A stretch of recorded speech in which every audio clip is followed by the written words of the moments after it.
Assalamualaikum warahmatullahi wabarakatuh. Perkenalkan, nama saya Aurora Kaila Sakinasya dari kelompok 4. Di sini saya akan menjelaskan tentang project yang kami buat, yaitu aplikasi manajemen asuransi bencana alam dengan nama aplikasinya yaitu Nutures. Nah, di sini kami beranggotakan 5 orang. Yang pertama ada Yardan Hazid, kedua Andika Solihin, ketiga saya sendiri yaitu Aurora Kaila, yang keempat Fitri Ramasari, dan yang terakhir yaitu Lara Aulia Putri.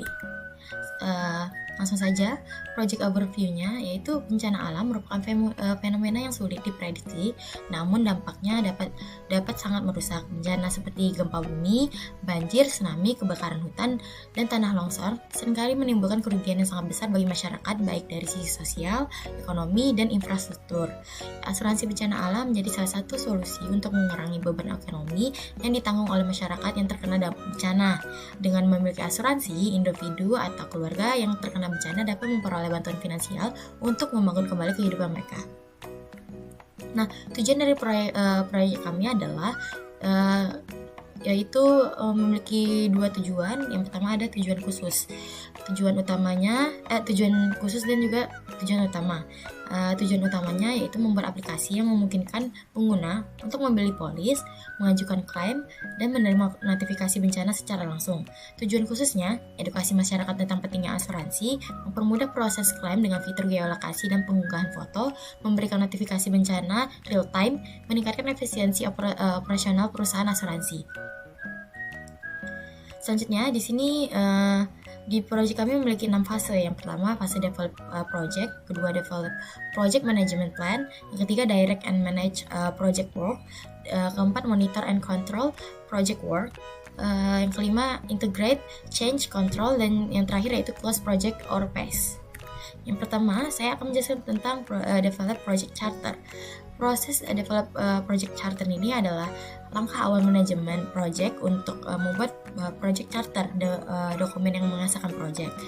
Proses ini menggunakan masukan seperti project statement of work, business case, perjanjian, faktor lingkungan, dan aset organisasi dengan alat seperti pendapat ahli dan teknik fasilitasi. Hasil akhirnya adalah project charter yang merinci tujuan, lingkup, dan kewenangan proyek. Nah, di sini ada lingkup proyek. Yang pertama, pengembangan aplikasi platform Android dan juga iOS dengan fitur seperti login, klaim, pembayaran, dan peta interaktif. Backend and infrastrukturnya server berbasis cloud dengan enkripsi data. Yang ketiga yaitu pengujian dan peluncuran. QA untuk stabilitas aplikasi sebelum rilis. Pemeliharaan, pembaruan fitur berdasarkan umpan balik pengguna. Nah, di sini ada stakeholder atau pemangku kepentingan. Pengguna akhir yaitu end user, pengguna aplikasi yang akan mendaftar, membeli polis, mengajukan klaim, dan menerima peringatan dan membayar premi. Tim pengembangan aplikasi, development team bertanggung jawab untuk merancang dan mengembangkan aplikasi. Tim desain yaitu merancang antarmuka pengguna atau UI dan pengalaman pengguna yaitu UX. Di sini ada manajer proyek atau project manager, mengelola proyek dan memastikan penyelesaian sesuai jadwal. Tim pemasaran dan promosi, marketing dan promotion team bertanggung jawab untuk memasarkan aplikasi. Penyedia asuransi dan mitra yaitu menyediakan produk asuransi dan mendukung fitur tambahan. Tim keamanan dan TI yaitu menjamin keamanan data dan aplikasi. Regulator asuransi dan pemerintah yaitu menyusun dan menegakkan regulasi yang mengatur industri asuransi. Tim dukungan pelanggan yaitu memberikan bantuan kepada pengguna aplikasi, dan tim QA dan juga pengujian yaitu memastikan kualitas aplikasi dengan pengujian. Sini saya akan menjelaskan tentang anggarannya. Jadi anggaran proyek kami itu adalah totalnya 500 juta yang terbagi yang pertama untuk desain dan juga riset UX dan UI bulan pertama yaitu 30 juta, di mana akan digunakan untuk desain, riset, dan pengujian awal. Yang kedua, pengembangan aplikasi yaitu 270 juta. Ini digunakan untuk pengembangan aplikasi di Android, iOS, backend, dan infrastruktur cloud. Yang ketiga, integrasi fitur utama yaitu berjumlah 100 juta. Ini digunakan untuk login, pembayaran, peta, dan juga notifikasi. Testing dan juga QA itu 50 juta, yaitu pengujian manual dan otomatis. Pemeliharaan dan pembaruan yaitu 50 juta, perbaikan dan pembaruan berkala. Di sini ada jadwal. Bulan pertama yaitu desain dan riset UI, UX UI, yaitu totalnya ada 4 minggu. Di sini terbagi kalau misalnya minggu pertama dan kedua analisis, dan minggu ketiga dan 4 yaitu pengujian prototype dan juga penyempurnaan desain. Yang bulan ke-2 sampai 4 yaitu pengembangan aplikasi, terbagi dari 2 minggu. Yang pertama, minggu ke-5 dan ke-8 pengembangan Android, iOS dan juga backend. Minggu 9 sampai 12 yaitu fitur utama seperti login, pembayaran dan juga uji coba internal. Bulan ke-3 sampai ke-6 integrasi dan juga QA itu berjumlah 12 minggu. Minggu 13 sampai 16 yaitu integrasi fitur seperti geolokasi dan juga notifikasi. Minggu 17 sampai 18 yaitu finalisasi aplikasi dan persiapan peluncuran. Nah, di sini ada bulan ke-6 yaitu peluncuran dan pemeliharaan awal 4 minggu. Minggu 19 sampai 20 yaitu peluncuran aplikasi. Minggu 21 sampai 24 yaitu uji lapangan dan perbaikan awal. Jika terjadi keterlambatan, waktu tambahan 1-2 minggu dialokasikan per fase. Nah, di sini ada resikonya. Resiko yang pertama yaitu operasional, keterlambatan respons seperti logistik strategis, transportasi fleksibel dan juga komunikasi cepat. Kurangnya persiapan tim seperti pelatihan rutin dan juga simulasi bencana. Nah, resiko yang kedua yaitu finansial, yaitu kekurangan dana seperti diversifikasi pendanaan dan anggaran darurat. Yang kedua yaitu ketergantungan donor, pengembangan layanan komersial. Resiko yang ketiga yaitu teknologi. Kerusakan sistem seperti tim TI responsif dan backup data, serangan cyber seperti sistem keamanan dan juga pelatihan staff. Reputasi, kegagalan tanggap darurat seperti uji rutin dan juga pelatihan komunikasi.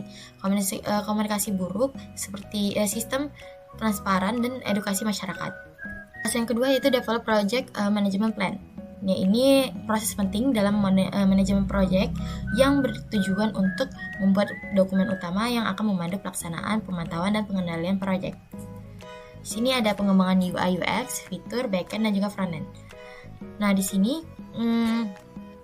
pengembangan aplikasinya akan dijelaskan secara lebih mendetail, baik dari sisi yang terbuka pengguna UI UX maupun fungsionalitas backend dan frontend.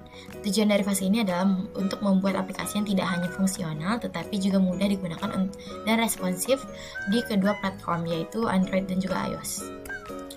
Di sini ada flowchart kami.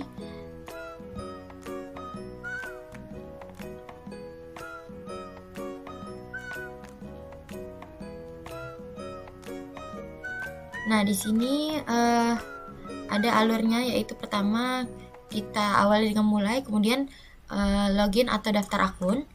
Selanjutnya, apakah pengguna sudah memiliki akun? Kalau tidak, isi formulir pendaftaran. Kalau iya, masukkan username dan juga password. Nah, di sini apakah login valid? Kalau tidak valid, ulang lagi ke masukkan username dan password. Kalau sudah valid, lanjut ke halaman utama. Menu apa yang dipilih, misalnya data diri, produk, dan juga pengajuan. Kalau misalnya kita beralih ke pilihan produk, yaitu individu dan kumpulan, kita langsung akan masuk ke halaman produk apa yang akan dipilih. Nah, di sini kalau ada produk individu yaitu langsung ke metode pembayaran, produk kumpulan langsung ke metode pembayaran. Selanjutnya cara pembayarannya yaitu ada transfer bank, virtual account, dan lain-lainnya. Nah, kalau misalnya apakah pembayaran berhasil, sukses, kalau tidak akan gagal dan ulang lagi ke metode pembayaran. Selanjutnya, kalau kita memilih untuk mengisi form data diri, maka kita akan mengisi nama, alamat, kontak, dan lain-lain. Nah, kalau sudah, kemudian apakah semua data sudah lengkap? Kalau tidak, lengkapi data, ulang lagi, masukin nama, alamat, dan kontak. Kalau iya, simpan data. Selanjutnya, form pengajuan, kalau kita memilih form pengajuan pekerjaan, isi data pekerjaan dan unggah foto KTP. Apakah data sudah lengkap? Kalau tidak, lengkapi data. Kalau iya, simpan data. Dan berakhir dari sini yaitu N. Selanjutnya di sini ada pengembangan UI UX, yaitu desain UI UX, wireframe dan prototype, dan interaksi pengguna.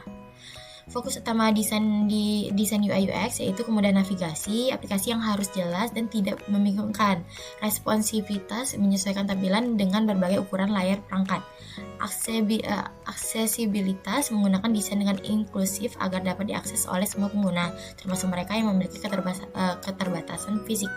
Konsisten visual yaitu memastikan bahwa elemen visual aplikasi konsisten antar layar yang berbeda seperti warna, tombol, icon, dan lain-lain. Pengembangan fitur. Di sini fiturnya ada pemberian polis asuransi, yaitu pengguna dapat membeli jenis polis asuransi sesuai dengan jenis bencana yang mungkin terjadi di wilayah mereka. Kemudian fitur kedua yaitu pengajuan klaim. Pengguna dapat mengajukan klaim dengan mengunggahkan foto, kerusakan, dan memberikan deskripsi singkat terkait bencana yang mereka alami. Selanjutnya yaitu peta dan geolokasi. Pengguna dapat melihat peta untuk mengetahui jalur evakuasi atau lokasi yang perlu dihindari. Pembayaran premi dan integrasi pembayaran. Mengintegrasikan sistem pembayaran untuk memudahkan pembayaran premi asuransi. Peringatan dini dan notifikasi real time, yaitu aplikasi memberikan pemberitahuan kepada pengguna tentang potensi bencana alam berdasarkan data geospasial dan cuaca terkini. Ini adalah contoh dari UI UX kami. Sini ada splash screen, kemudian login. Selanjutnya di sini untuk daftar akun. Selanjutnya di sini adalah halaman utama, dan di sini kami mempunyai kelas asuransinya. Selanjutnya ini untuk mengisi formulir pendaftarannya. Nah, ini metode pembayarannya. Nah, di sini ada produk individu dan produk kumpulan. Ini profil pengguna, ini halaman profil pengguna, dan ini chatbotnya. Nah, pengembangan backend, server dan infrastruktur, pengaturan server backend yang dapat mendukung operasi aplikasi secara scalable dan aman. Database, pengelolaan database untuk menyimpan data pengguna, polis, klaim, dan transaksi pembayaran premi. API yaitu Application Programming Interface, penyediaan API untuk komunikasi antara aplikasi front-end dan server backend. API ini akan mendukung berbagai fungsi termasuk pendaftaran pengguna, pengajuan klaim, pembelian polis, dan pengiriman notifikasi real time. Keamanan data, penggunaan enkripsi untuk melindungi data pribadi dan transaksi pengguna, juga implementasi sistem autentikasi dan otorisasi yang kuat untuk melindungi aplikasi dari akses yang tidak sah. Nah, di sini saya akan menjelaskan tentang pengembangan dari minggu pertama sampai minggu ke-8. Nah, minggu pertama sampai minggu kedua yaitu identifikasi kebutuhan. Kegiatannya akan melakukan wawancara dengan pemangku kepentingan atau stakeholder seperti tim pengembang dan pengguna akhir. 3 sampai ke 4 yaitu analisis sistem dan teknologi, menentukan arsitektur sistem berdasarkan kebutuhan teknis dan pengguna, misalnya menggunakan teknologi berbasis cloud untuk penyimpanan data klaim dan framework seperti Flutter untuk antarmuka lintas platform.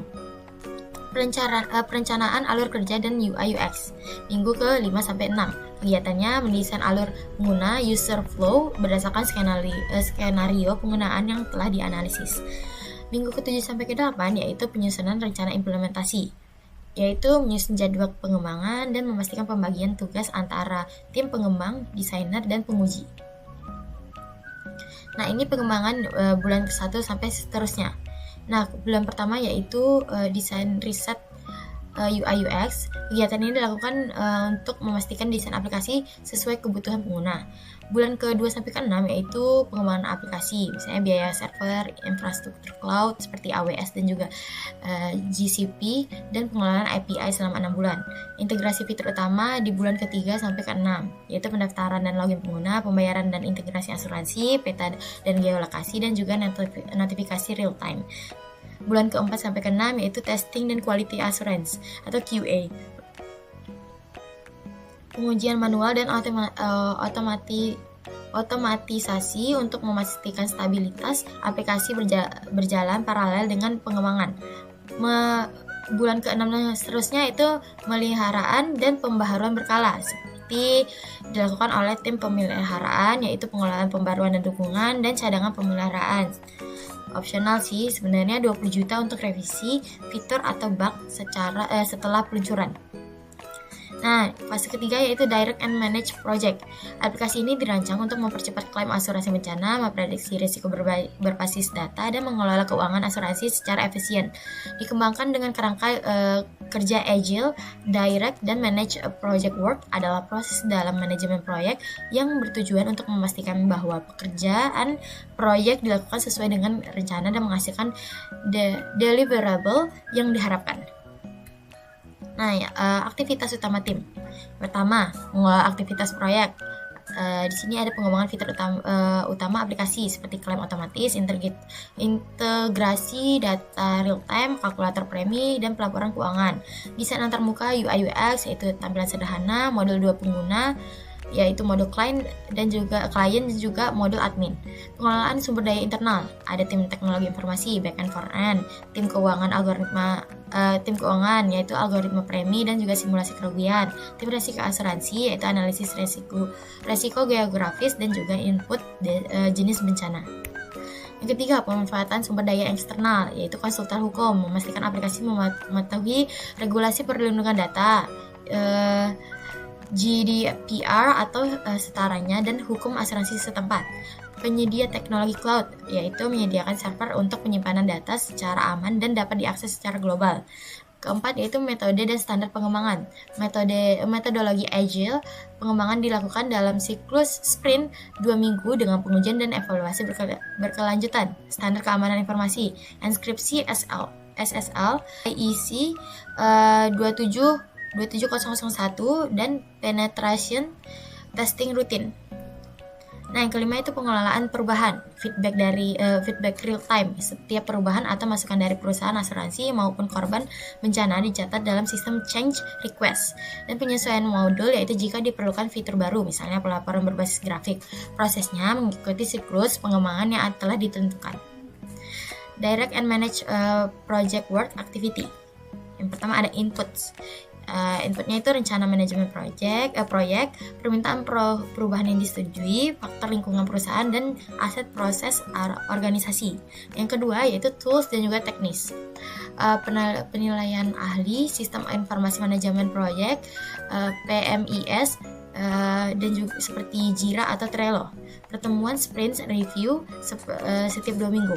Yang ketiga ada outputs, ini hasil akhir atau deliverables, aplikasi mobile dan dokumentasi teknis, data kinerja kerja, permintaan perubahan dan laporan keuangan. Yang fase keempat yaitu monitor and control project work.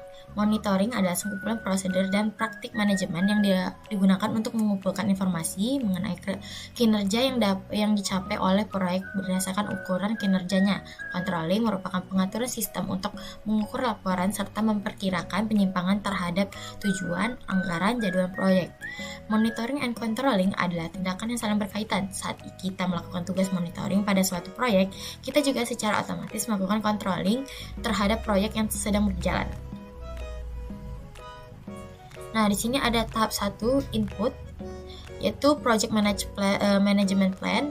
Yang pertama ada lingkupnya, aplikasi asuransi, registrasi, kalkulator premi, pembelian polis, dan juga klaim. Target pemasarannya itu 10.000 pengguna per 6 bulan. Jadwalnya yaitu minggu 1-4 yaitu desain arsitektur, minggu 5-10 yaitu coding dan integrasi, minggu 11-12 yaitu pengujian dan beta. 3. Anggaran, 40% pengembangan, 30% pemasaran. Yang keempat, komunikasi. Tools yang digunakan yaitu Slack, Trello, dan laporan mingguan. Risikonya, teknis, backup data, pemasaran promo jika respons rendah.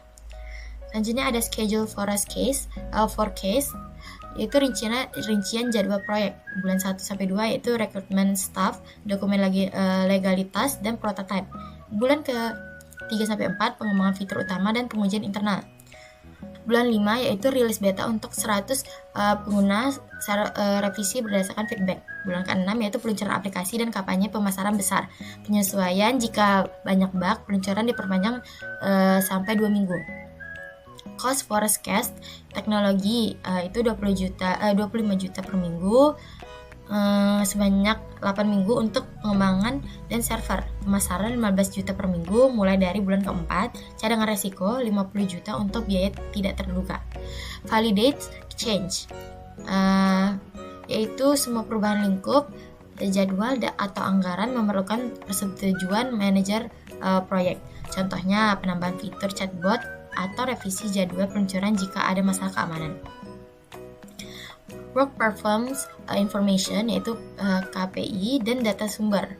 KPI itu 1000 pendaftaran bulan pertama, 20% konversi ke pembelian polis, 80% ulasan positif. Sumber datanya yaitu Google Analytics dan survei kepuasan pengguna. Enterprise Environmental Factors, yaitu regulasi wajib terdaftar di OJK dan patuh pada aturan perlindungan data. Selanjutnya ada persaingan, yaitu kompetitor vintage dengan layanan serupa. Organizational process, yaitu ada proses internal atau SOP untuk laporan, klaim, dan pemasaran. Dokumen historis data proyek sebelum sebagai acuan anggaran dan jadwal. Tahap kedua itu tools dan juga teknik. Expert judgment, pakar aktuari menentukan premi berdasarkan resiko demografi. Pakar keamanan data memastikan aplikasi sesuai standar ISO 27001. Analytical techniques, yaitu SWOT analisis, kekuatannya fitur otomatisasi klaim, user friendly, kelemahannya butuh upaya pemasaran untuk membangun kepercayaan. Analisis resiko, yaitu resiko downtime saat kampanye besar diatasi dengan server cadangan. Project Management Information System, yaitu PMIS, yaitu cloud-based tools seperti Trello untuk melacak progres proyek. Meetings, stand up harian, yaitu laporan 5 menit dari tiap anggota tim. Evaluasi mingguan, pemantauan kinerja, anggaran, dan jadwal. Yang ketiga yaitu outputs atau hasil. Change request, yaitu permintaan perubahan fitur, anggaran, atau jadwal diajukan secara formal dan memerlukan persetujuan. Work performance reports, yaitu laporan mingguan mencakup progres pekerjaan seperti presentasi selesai, KPI, jumlah pengguna baru, dan tingkat konversi.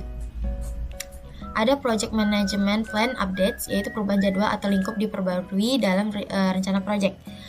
Project documents updates, yaitu dokumen risiko dan laporan pemasaran diperbarui setelah evaluasi bulanan. Monitor dan kontrol project work. Nah, di sini ada langkah-langkah monitoring dalam project Not2Rest. Yang pertama ada pengumpulan data, mengumpulkan data progres pengembangan fitur utama dan penyelesaian bug secara berkala, perbandingan dengan rencana, membandingkan hasil aktual dengan baseline proyek termasuk jadwal dan milestone. Identifikasi penyimpangan, mengidentifikasi deviasi pada waktu, anggaran, atau kualitas hasil. Penyusunan laporan, menyusun laporan status proyek untuk stakeholder terkait progres dan kendala. Pemantauan kualitas, yaitu melakukan pengujian rutin terhadap fitur yang sudah selesai. Langkah-langkah controlling dalam proyek Not2Rest, yaitu analisis penyimpangan, mengidentifikasi penyebab deviasi dan dampak terhadap jadwal, anggaran, dan kualitas. Perencanaan tindak korektif, menyusun langkah korektif seperti menambah sumber daya, mengatur ulang prioritas, dan mengalokasikan kembali anggaran. Implementasi tindak korektif melibatkan sumber daya tambahan, menggunakan alat otomatisasi, dan menerapkan metode pengujian yang lebih efisien.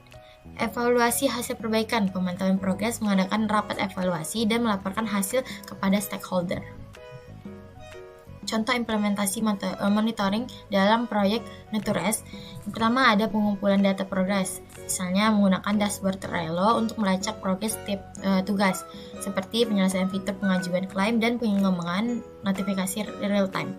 Melakukan evaluasi mingguan terhadap waktu penyelesaian dibandingkan dengan timeline proyek. Pengujian fitur, menguji fitur geolokasi untuk memastikan akurasi lokasi dalam klaim. Melakukan uji coba fungsi notifikasi real time untuk memastikan pengguna dapat mendapatkan informasi yang relevan dengan cepat. Rapat evaluasi, yaitu mengadakan rapat mingguan untuk membahas progres proyeknya, mengidentifikasi kendala, dan menyusun rencana tindak lanjut. Itu tadi monitoring. Selanjutnya ada controllingnya. Contohnya itu pemulihan jadwal. Ketika pengembangan fitur geolokasi mengalami keterlambatan, controlling dilakukan dengan menambah 2 pengembang untuk membantu menyelesaikan tugas tersebut dalam waktu yang lebih singkat.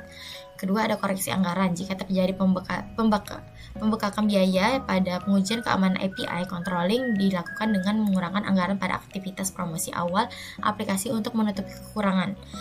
Peningkatan kualitas. Jika pengujian fitur pengajuan klaim menunjukkan error signifikan, controlling dilakukan dengan menambah siklus pengujian ekstra sebelum melanjutkan ke tahap berikutnya. Dan teknik monitoring dalam proyek Ninterest. 1. Perangkat lunak manajemen proyek. Tools seperti Microsoft Project, Trello, atau Jira dilakukan untuk memantau progres tugas dan milestones. Dashboard visual menggunakan Trello atau Notion untuk memvisualisasikan progres tugas dan alokasi sumber daya. Yang ketiga yaitu laporan progres, laporan mingguan dan bulanan untuk melaporkan status proyek kepada stakeholder. Key performance indicator atau KPI yaitu mengukur aspek utama proyek seperti waktu penyelesaian fitur, kecepatan pengujian, dan penyelesaian bug. Tujuan utama monitoring dan juga controlling pada proyek Ninterest yaitu memastikan proyek berjalan sesuai jadwal dan anggaran, mengurangi risiko kegagalan dengan tindakan korektif dan yang cepat dan efektif, meningkatkan akualitas hasil melalui pengujian evaluasi berulang, memberikan visibilitas penuh kepada stakeholder tentang status dan keberhasilan proyek. Permintaan perubahan proyek. Yang pertama ada penambahan fitur notifikasi real time, yaitu bertujuan untuk memberikan informasi langsung kepada pengguna terkait status klaim, peringatan bencana, atau pembaruan terkait polis asuransi. Fitur ini akan menggunakan integrasi push notification yang terhubung dengan database utama aplikasi. Rincian dampak biayanya yaitu pengembangan modul notifikasi real time 30 juta, pengujian integrasi notifikasi yaitu 10 juta, penyempurnaan dan debugging yaitu 10 juta, dan total biaya tambahan yaitu 50 juta. Rincian dampak jadwalnya yaitu pengembangan fitur 1 minggu, pengujian fitur 1 minggu, total waktu tambahan yaitu 2 minggu. 2 yaitu perubahan desain UI pada halaman klaim. Di sini agar lebih user friendly karena mencakup penyesuaian warna, tata letak form, serta penambahan panduan langkah-langkah untuk pengguna saat mengajukan klaim. Tujuan utamanya adalah meningkatkan pengalaman pengguna dan mengurangi waktu yang diperlukan untuk menyelesaikan klaim. Nah, rincian dampak biayanya yaitu redesign halaman klaim 10 juta, pengujian dan validasi desain baru 5 juta, penyesuaian dokumentasi pengguna 5 juta, total biaya tambahannya yaitu 20 juta. Rincian dampak jadwal, desain ulang dan pengembangan 3 hari, pengujian desain baru 4 hari, dan total waktu tambahannya yaitu 1 minggu. Yang ketiga, peningkatan sistem keamanan API. Ini dilakukan untuk memastikan data pengguna tetap terlindungi dari potensi serangan cyber. Ini termasuk implementasi tokenization, enkripsi data, dan pengujian penetrasi pada endpoint API. Langkah ini penting untuk memenuhi standar keamanan baru.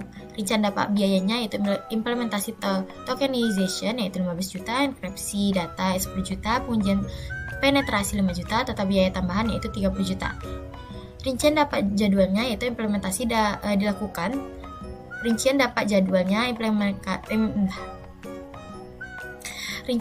jadwalnya implementasi dilakukan secara paralel dengan pengembangan fitur lain. Tidak ada dampak signifikan pada timeline keseluruhannya.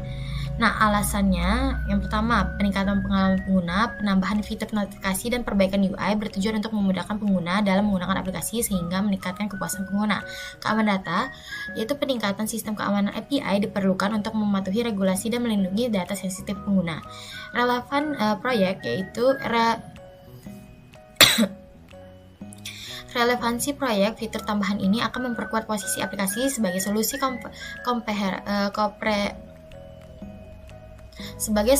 komprehensif untuk kebutuhan klaim dan informasi terkait asuransi. Ringkasan dampak totalnya yaitu total biaya tambahan 100 juta dan total waktu tambahan yaitu 3 minggu. Nah, selanjutnya fase kelima yaitu integrated change control. Analisis dampak perubahan fitur mencakup evaluasi tujuan, sumber daya, jadwal, anggaran, kualitas, dan regulasi untuk memastikan perubahan tidak merugikan proyek. Nah, di sini ada permintaan stakeholder, yaitu pengajuan klaim dengan video atau upload video kerusakan untuk klaim, pembayaran premi otomatis, premi dibayar otomatis, chatbot AI untuk pengguna, yaitu layanannya 24/7, analisis resiko bencana alam dengan ML, prediksi bencana, peta bencana alam interaktif, info lokasi bencana terkini, notifikasi darurat bencana alam, yaitu peringatan real time, pilihan bahasa lebih beragam, yaitu akses bahasa lokal dan internasional, pencatatan keuangan mandiri, melacak dampak finansial, dan kostumisasi tema aplikasi, yaitu ubah tema sesuai preferensi, dan juga verifikasi klaim melalui GPS, yaitu validasi klaim lokasi bencana. Evaluasi fitur yang tercover, yaitu pengajuan klaim dengan video, pembayaran premi otomatis, chatbot AI untuk pengguna, analisis resiko bencana alam, peta bencana alam interaktif, notifikasi darurat bencana, pilihan bahasa lebih beragam. Fitur yang tidak tercover yaitu pencatatan keuangan mandiri, kostumisasi tema aplikasi, dan juga verifikasi klaim melalui GPS. Nah, ini merupakan rekapitulasi dampak perubahan. Yang tadi karena pengajuan klaimnya dengan video tercover, maka dampak pada fungsionalitasnya itu mempercepat proses klaim dan meminimalkan kesalahan. Dampak waktunya yaitu penambahan 1 bulan untuk pengembang, dan dampak biayanya yaitu biaya pengembangan server dan storage. Nah, di sini pembayaran premi otomatis tercover, memberikan kenyamanan lebih bagi pengguna, penambahan waktu 1 bulan, biaya tambahan untuk integritas dengan gateway pembayaran. Chatbot berbasis AI tercover, meningkatkan layanan pelanggan 24/7, penambahan waktu 2 bulan untuk pengembangan, dan biaya AI dan pengembangan chatbot. Analisis resiko bencana alam dengan machine learning, yaitu tercover, memberikan prediksi resiko bencana yang lebih akurat, penambahan waktunya yaitu 3 bulan untuk pengembangan, dan biaya tambahannya yaitu pengembangan model AI dan data. Selanjutnya, peta bencana alam interaktif tadi tercover, memberikan informasi lokasi bencana terkini, penambahan waktunya 2 bulan, dan biayanya yaitu biaya pengembangan peta, integrasi, dan data real time. Notifikasi data bencana alam itu tercover juga, meningkatkan kesiapsiagaan pengguna, dan penambahan waktunya 1 bulan, biaya integrasinya dengan sistem notifikasi real time. Terus pilihan bahasa yang lebih beragam itu tercover, memberikan akses bagi pengguna dari berbagai latar belakang bahasa. Ini penambahan waktunya 1 bulan, biaya pengembangannya itu integrasi dengan sistem multi bahasa. Pencatatan keuangan mandiri tidak tercover dan tidak ada dampak signifikannya. Kostumisasi tema aplikasi tidak tercover, dan verifikasi klaim melalui GPS juga tidak tercover. Nah, analisis dan pengembangan waktu. Kalau waktunya jadi ya ada penambahan 1-3 bulan karena fitur kompleks, AI, peta interaktif, dan notifikasi darurat. Dananya kenaikan anggaran sebesar 15-20%. Resiko teknisnya yaitu fitur seperti AI dan juga ML membutuhkan optimasi performa karena data intensif. Nah, yang terakhir yaitu close project or phase, yaitu langkah terakhir dalam manajemen proyek asuransi bencana alam, di mana seluruh pekerjaan yang direncanakan telah selesai, hasil proyek telah diserahkan, dan proyek atau fase tersebut ditutup secara resmi. Nah, tujuan dan target pengguna. Tujuan utama proyeknya yaitu klaimnya cepat, proses klaim otomatis melalui unggahan bukti video dan juga foto, prediksi resiko, analisis resiko bencana berbasis data real time, pengalaman pengguna yaitu antarmuka sederhana untuk klaim, laporan, dan pembayaran premi. Target pengguna yaitu pemegang polis asuransi, masyarakat yang membeli asuransi untuk melindungi aset mereka dari risiko bencana alam. Kemudian ada perusahaan asuransi, pihak yang bertanggung jawab dalam memproses klaim dan mengelola data risiko. Tadi arsitektur aplikasinya, front end-nya yaitu menggunakan teknologi yang bernama React Native untuk aplikasi mobile, iOS dan juga Android, dan React.js untuk antarmuka web. Desain UI UX-nya yaitu fokus kepada kemudahan akses dengan tombol besar dan navigasi yang intuitif. Nah, jadi kalau keamanannya yaitu ada SSL encryption, yaitu semua komunikasi antara aplikasi dan server dienkripsi menggunakan SSL. Authentication yaitu sistem authentication, yaitu sistem autentikasi menggunakan OAuth 2.0 untuk keamanan yang lebih baik. Penetration testing yaitu rutin dilakukan untuk mengidentifikasi potensi kerentanannya. Backend-nya yaitu Node.js untuk server backend dengan Express.js sebagai framework utama. Database-nya yaitu menggunakan MongoDB, digunakan untuk menyimpan data klaim pengguna dan informasi resiko.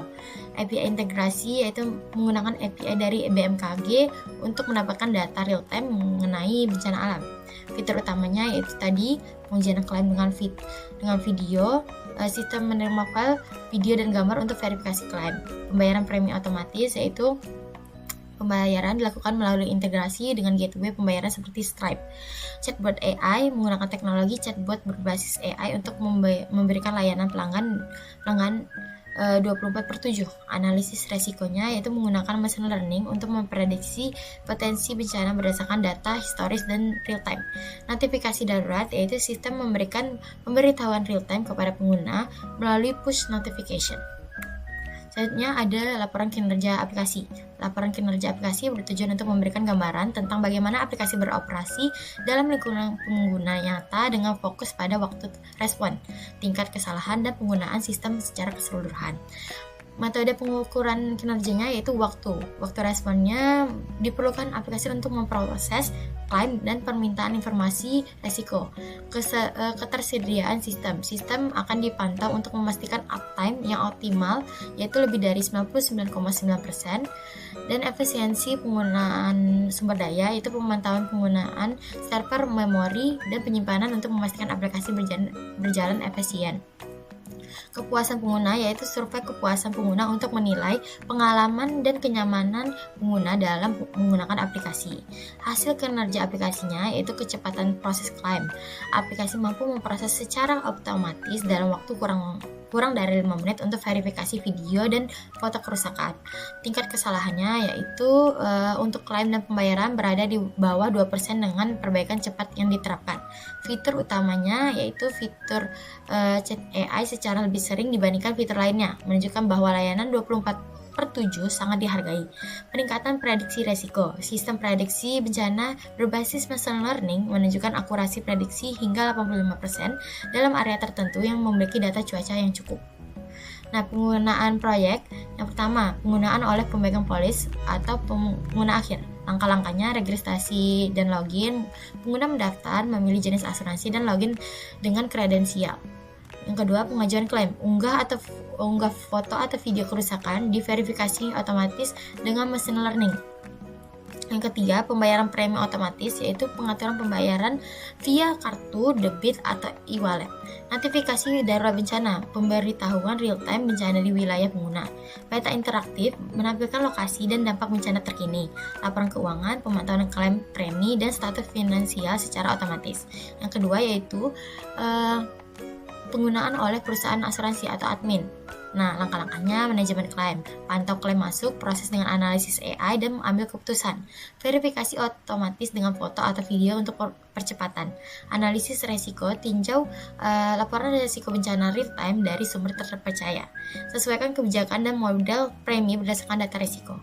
Pelaporan keuangannya itu hasilkan laporan otomatis klaim, premi, dan kerugian. Gunakan data untuk analisis biaya dan risiko jangka panjang. Manajemen pengguna yaitu kelola data pelanggan, status klaim, dan pembaruan polis. Atur fitur dan kontrol aplikasi untuk pengguna. Nah, keamanan dan integrasi yaitu keamanan pengguna. Semua data pribadi pengguna dan informasi keuangan dienkripsi dengan SSL dan disimpan dengan aman di server. Pengguna memiliki kontrol atas data mereka dan dapat mengedit atau menghapus informasi pribadi sesuai dengan kebijakan privasi yang berlaku. Integrasi sistem, yaitu aplikasi ini terintegrasi dengan sistem eksternal seperti API dari BMKG untuk data bencana real time dan gateway pembayaran untuk transaksi premi. Sistem juga memungkinkan integrasi dengan perangkat penyimpanan cloud untuk memastikan data tetap tersedia dan aman, serta dapat diakses kapan saja oleh perusahaan asuransi. Manfaat penggunaan proyek bagi pengguna meningkatkan kenyamanan dalam pengelolaan klaim dan premi serta memberikan kemudahan dalam memantau risiko bencana alam secara real time. Bagi perusahaan asuransi, mempermudah pengelolaan klaim secara otomatis dan efisiensi. memberikan analisis risiko berbasis data, serta mengoptimalkan proses pembayaran dan manajemen proyek. Dan manajemen keuangan. Nah, evaluasi umpan balik pengguna dan kepuasan pengguna. Nah, metode pengumpulan umpan baliknya itu survei kepuasan, penilaian aspek aplikasi seperti kemudahan penggunaan, kecepatan klaim, dan juga performa. Rating fitur penggunaan, memberikan rating 1-5 bintang untuk fitur seperti pengajuan klaim, chatbot, dan juga notifikasi darurat. Wawancara dan diskusi. Wawancara dalam mendalam dan diskusi kelompok untuk memahami pengalaman pengguna lebih lanjut. Metrik kepuasan pengguna yaitu kemudahan penggunaan, penilaian aplikasi dalam pengajuan klaim dan pembayaran premi, kecepatan klaim, evaluasi kecepatan proses, dan efektivitas verifikasi video. Akurasi prediksi bencana, tingkat keakuratan, notifikasi dan peta interaktif, layanan pelanggan yaitu efektivitas chatbot dalam menyelesaikan masalah, dan keamanan data yaitu kepuasan terhadap perlindungan data dan transaksi. Nah, berikut adalah grafik dari skor kepuasan pengguna. X-axis yaitu fitur aplikasi mencakup fitur seperti pengajuan klaim, pembayaran premi otomatis, chatbot AI, notifikasi darurat, dan peta interaktif. Ini ada ini adalah Y-axis yaitu rating kepuasan. Rentangnya itu 1-5, dengan 5 adalah skor tertinggi sangat puas dan 1 skor terendah sangat tidak puas. Nah, di sini sudah ada tabel dari grafiknya, skor kepuasan pengguna. Kalau fitur aplikasi pengajuan klaim dengan video itu 4,5, pembayaran premi otomatis 4,0, chatbot berbasis AI 3,8, analisis resiko bencana dengan ML yaitu 4,2, peta bencana alam interaktif notifikasi yaitu 4,4, notifikasi darurat bencana alam 4,7, dan pilihan bahasa yang lebih beragam yaitu 4,3. Nah, di sini kalau pengajuan klaimnya itu sangat dihargain karena mempermudah klaim dengan bukti otomatis diverifikasi. Kalau pembayaran premi otomatis yaitu mayoritasnya merasa nyaman. Mungkin tapi ada masukan terkait fleksibilitas atau kendala metode pembayaran. Nah, di sini chatbot berbasis AI itu skornya lebih rendah meski aktif 24/7, tapi pengguna merasa jawabannya kurang akurat. Analisis risiko bencana dengan machine learning yaitu 4,2, berarti fitur ini sangat membantu. Peta bencana alam interaktif yaitu skornya 4,4, informasi lokasi bencana dinilai sangat bermanfaat. Notifikasi darurat bencana alam 4,7, skor ini tertinggi, berarti memberikan pemberitahuan real time yang sangat membantu pengguna dalam mempersiapkan menghadapi bencana. Pilihan bahasa yang beragam yaitu 4,3. Aksesibilitas ditingkatkan dengan beragam bahasa, namun pengguna menginginkan lebih banyak opsi bahasa lokal. Nah, di sini grafiknya, grafik keberhasilan proyek aplikasi keuangan. Perencanaannya 90%, berarti tingkat keberhasilannya perencanaan anggaran, sumber daya, dan tampilan yang matang, memastikan fondasi proyek yang lebih kuat. Desainnya itu 85%, berarti desain awalnya cukup baik, namun revisi UI UX berdasarkan umpan balik pengguna menyebabkan lebih sedikit keterlambatan dalam penyelesaian desain final. Pengembangan 70%, kompleksitas integrasi fitur seperti AI dan machine learning memperlambat progres, memerlukan penyelesaian dan pengujian tambahan untuk memastikan kualitas. Pengujian 95%, berarti ini sangat berhasil dengan identifikasi dan perbaikan bug melalui simulasi skenario bencana dan umpan balik pengguna yang meningkatkan kualitas aplikasi. Penyerahan yaitu 100%, proses penyerahan sempurna, aplikasi siap diakses di Google Play dan Apple App Store dengan fitur yang berfungsi lancar. Nah, jadi dapat diambil kesimpulan bahwa proyek ini berhasil dengan baik secara keseluruhan, namun meskipun tantangannya pada fase desain dan pengembangan membutuhkan perhatian yang lebih ekstra. Nah, pembelajaran dari proyek aplikasi manajemen keuangan asuransi bencana alam. Nah, pembelajaran positifnya itu peningkatan kolaborasi teams, penerapan teknologi canggih, manajemen waktu dan sumber daya yang efektif, dan juga fokus pada pengalaman pengguna UI dan juga UX. Nah, pembelajaran negatifnya penundaan pada pengembangan fitur kompleks, kompleksitas dalam integrasi sistem, anggaran yang membengkak, dan resistensi terhadap perubahan dalam tim. Edukasi untuk pengguna. Yang pertama, peningkatan kesadaran dan edukasi tentang bencana alam. Aplikasi ini dirancang sebagai pusat informasi komprehensif untuk memberikan edukasi kepada masyarakat mengenai berbagai jenis bencana alam seperti gempa bumi, banjir, tanah longsor, tsunami, dan kebakaran hutan. Fitur ini mencakup jenis-jenis bencana, penjelasan mendalam tentang berbagai bencana alam termasuk penyebab, frekuensi, dan wilayah yang berisiko tinggi. Dampak bencana yaitu gambaran rinci tentang potensi kerusakan yang bisa ditimbulkan terhadap lingkungan, infrastruktur, dan kehidupan manusia. Langkah mitigasi yaitu panduan praktis untuk mengurangi risiko seperti memperkuat struktur bangunan, menyiapkan kit darurat, dan memahami prosedur evakuasi. Mode pembelajaran yaitu kursus interaktif dalam bentuk teks, grafik, dan video untuk mendidik masyarakat tentang pentingnya kesadaran terhadap risiko bencana. Notifikasi dan peringatan dini. Fitur ini menggunakan teknologi geospasial dan data real time untuk memberikan peringatan dini kepada pengguna. Komponen utamanya meliputi pemberitahuan real time, prediksi bencana data, personalized alerts, dan juga simulasi situasi darurat. 3 yaitu panduan proses asuransi. Fitur ini membantu pengguna memahami dan mengelola asuransi bencana alam. Subfiturnya meliputi pengenalan asuransi bencana, panduan membeli polis, simulasi klaim, perbandingan polis. Keempat yaitu ada peta interaktif dan informasi geolokasi. Peta berbasis teknologi GIS yaitu Geographic Information System menyediakan informasi penting untuk membantu pengguna memahami lingkungan secara sekitar dan mengurangi risiko. Fiturnya melengkapi zona rawan bencana, jalur evakuasi, lokasi penting, dan customizable maps.